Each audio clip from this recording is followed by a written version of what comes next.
Huh? Is that an endorsed product? No, that's what I left over there. That's crazy, guys. I'm thinking about that now. Oh, okay. All right, is everyone good? Right? Yep, let's go. All right, Stetson, how did you feel in your G-Day game performance? It was all right. We started off hot, and then the way spring games work, and you got to switch up the reps and all that stuff, it kind of messes with the flow. I don't know. There was a lot of good, there was a lot of bad. And, I'm about to go watch it and see what we can do better. But we won, so we don't have to eat beanie weenies. So. Yeah, what was there a bet between either team? Yeah, it's the same one, either beanie weenies, I think, or we get like steak and lobster. So we're going to get steak and lobster, and the other team's got beanie weenies. We're trying to make sure Carson eats beanie weenies because he said once he splits teams the second half that he was just going to go with the winning one. So we're like, no, you're with the red team. And how was your connection with Eric Gilbert? You had 2 throws to him, 2 touchdowns to him. What did you like building that connection with him? Yeah, Eric's came in the spring, and he just, first of all, he's a freak, and then second of all, he knows football and he knows space, and and not just the 2 touchdown passes, but the one in the 2-minute drill right before we kicked the field goal to win the game. Great catches. So I kind of getting that trust with him, getting to know where he's going to be on the field, all that kind of stuff. On that second touchdown too, what did you see on that play? So it looked like sort of a broken play. Maybe. Well, yeah, we didn't run the right route, but the DB's back was turned, and I just thought give him a chance. It's hard for them to make a play on the ball when their back's turned, and he went and got it. So. How much more relaxing is this spring for you? Not looking over your shoulder, looking ahead of you, or looking over your shoulder? Well, I guess it's relaxed in that way, but it's less relaxed in the sense that I'm going to be running the offense for the University of Georgia, so you kind of got to understand the severity of that and how are we going to be the best that we can be. So more relaxed in one and less in the other. So how different is that for you? It just feels different. I guess it's when you that would have made sense, but yeah, you're just in charge. It's like you got a brand new car and you own it, and you want to make sure that the engine's clean, and you change the oil and you get gas in it, and you make sure the brakes are checked, and just make sure everything's running properly. So how do you make sure it doesn't crash then? How do you make sure that you don't let that anxiety and that get to you? I don't know. Just get prepared. Stay prepared. That's there'll always be those butterflies, but as soon as you go out there, it's always been the first time I get hit, then we're playing football. So. Stetson, you mentioned Carson there. What did you see from him today? I thought he played really well. I'm glad he didn't score more points for the red team because we won, and he came over and helped us out on the black team. But I thought he played well. Like I said, we're about to go watch it and have more of an idea after that. But he looked calm. Looked like he knew what to do with the ball. Stetson, how do you feel about this team after 15 spring practices versus what you felt like heading into the spring? Well, I feel really good. I feel like we gelled. We used spring for what it was, and I feel like we got a long way to go for the summer. You faced a pretty good defense during practice last year, and a lot of those guys are gone. Just what did you see from the 11 plus that you went up against today? Well, spring games are. I've seen more from them and more from our offense when you guys aren't here. And, the spring game wasn't there because that was very vanilla, very very generic, very basic from both sides of the ball. So over the entire spring, I've seen guys grow up in spots that we lost this past year. Start learning it. Start playing hard, playing fast, playing physical.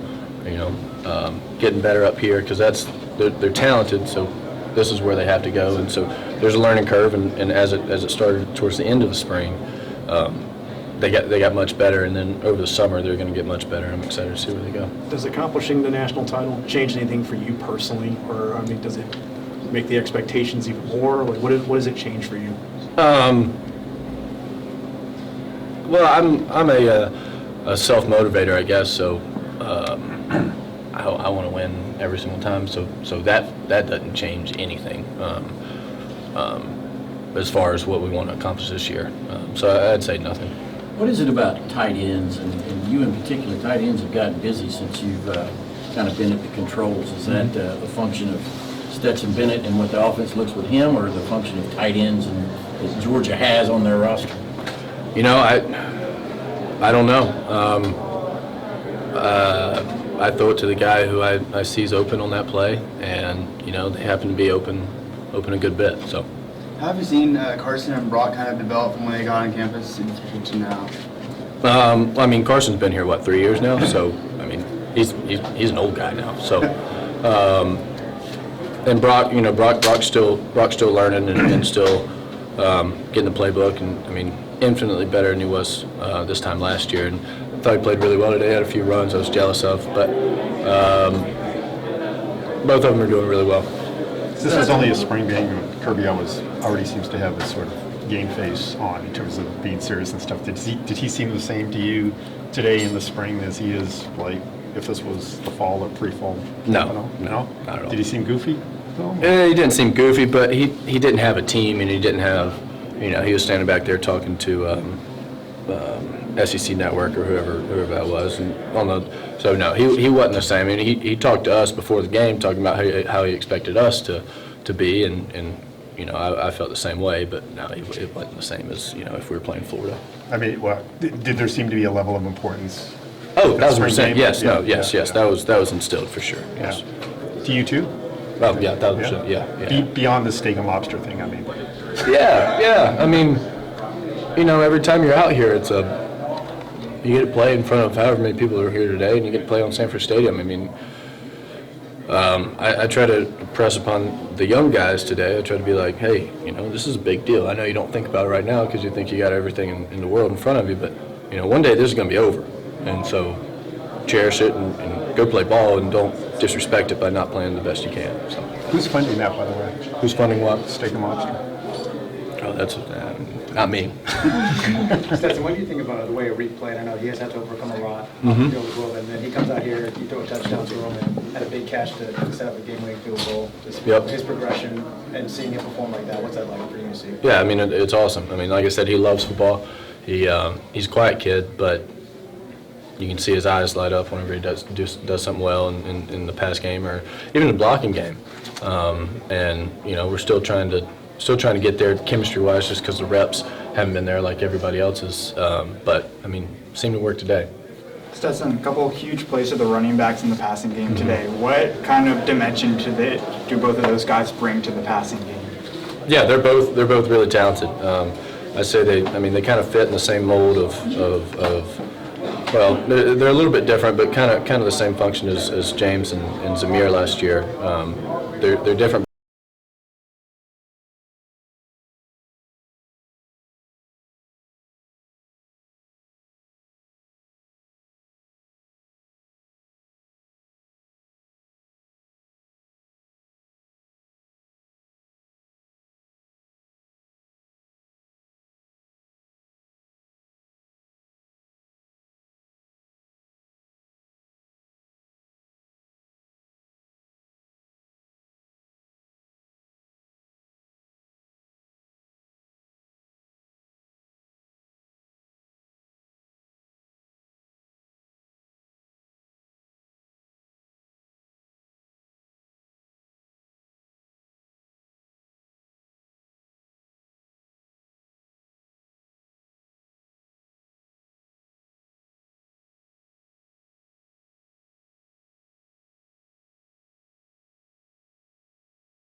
who's flying down from New Hampshire to go to Easter tomorrow, drive back, and then we're heading to Easter tomorrow. So, there's pressure everywhere.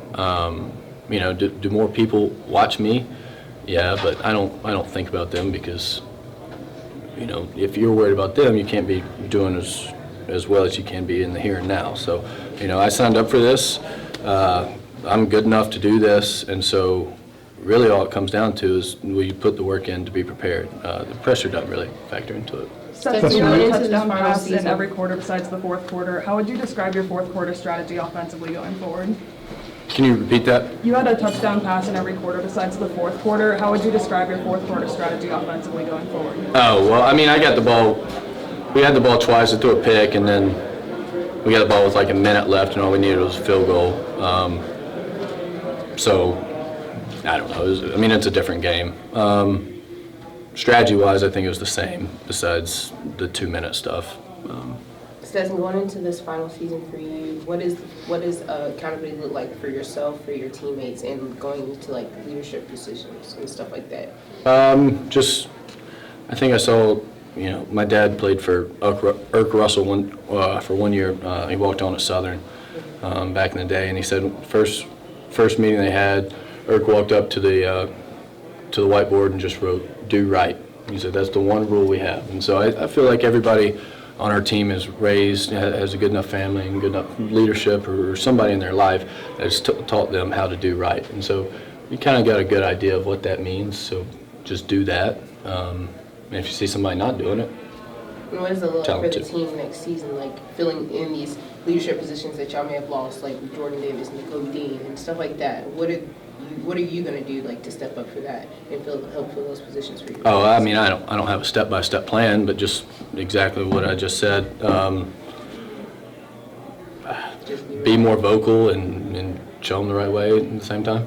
You had a couple, quite a number of passes knocked down. How do you fix that going into next year? That's, that happened, 2 years ago at Bama when they knocked down all those passes, and then everybody made a big hoopla about it, and then nobody really blocked my passes this past year. Don't think about it. Maybe there's something the O-line can do to bring them down, punch them in the stomach or something like that. I don't know, I leave that to them. But, they did, and it kind of did get frustrated and pissed me off a little bit. But we ended up going down and scoring, so I won't be thinking about that this offseason. But Has the offense changed any now that you're kind of the set starter with Todd Monken? Did he tweak the offense at all this spring? I can't. People are going to watch this, right? There's a little bit, but.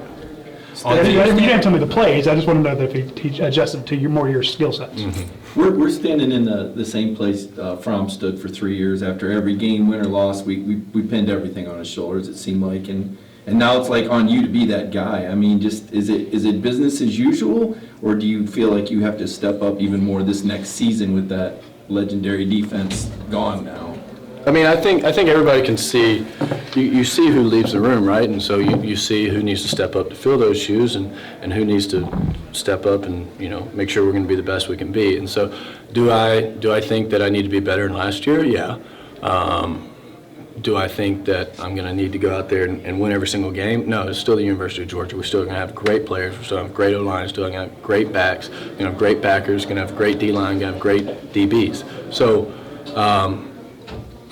I'm going to be better than last year, but, this isn't going to be the Stetson Bennett show. This is going to be the University of Georgia football team. Still. 2 more questions. Coach Smart said that he was really surprised at some of the players that stepped up into those leadership positions in the offseason. Can you speak specifically on someone that you were surprised that stepped up? Oh, well, that would be a backhanded compliment. I can't say I'm surprised. God, let me think. I think Ced's really stepping up. He's doing a great job taking over. We lost Jamar, who was the rock for years and years, and Schaefer. Schaefer was, he didn't say much, but when he did, you listened. So those 2 veterans are gone, and so you got Warren and Ced and Warren, who are the 3 older guys. So I think Ced's doing a great job stepping up and leading, and me and him we talk a ton about protections, watch film, making sure that me and him are on the same page, because me and him are on the same page. those guys are on the same page, and these guys are on the same page. So that's how it's got to be, and I think he's doing a great job. On the usage of tight ends, I think in the old days, people would assume, well, there's not enough balls, not enough snaps for all these guys. Right. This offense has changed, and how do you, are these guys kind of on equal as wide receivers in terms of usage and everything? Yeah, I mean, there's going to be, there will be some stories about that, and some traps for some of the players to read into and start thinking, we're not getting the ball enough. But, but again, everybody on the field can get the ball at any time. That's how I play football. That's how I grew up playing it. I didn't grow up, like some other people. I throw it to everybody who's open. And, I think we've got an awesome group of guys around us who care about winning. They don't, obviously they want to catch, and they're all good enough to break a game open, but they care about winning. And, if that means one game AD catches, 10 balls for 160 yards, and tight ends don't catch anything, or vice versa, then so be it. All we really care about is winning. Thanks, guys. Thanks.